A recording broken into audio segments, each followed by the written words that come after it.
اگر اپنے نفس کو پاکیزہ کرنا ہے تو دو باتیں کرنی پڑیں گی، دو باتیں۔ ایک اپنی عبادات کو ٹھیک کرو، اللہ سے تعلق بناؤ، وہ نماز سے بنتا ہے، وہ نماز سے بنتا ہے۔ نماز کو خوبصورت بنا کے پڑھو۔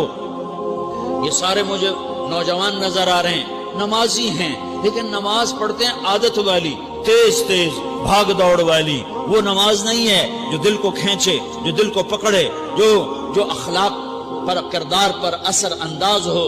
عادت کی نماز ہے۔ اپنی نماز خوبصورت بناؤ، اپنی نماز بڑھیا بناؤ، اپنی نماز کو اچھا کر کے پڑھنے کی کوشش کرو۔ اللہ سے بات کرنی ہے، 2 کے 3 منٹ لگا دو، 3 کے 5 منٹ لگا دو، تمہاری نماز خوبصورت ہو جائے گی۔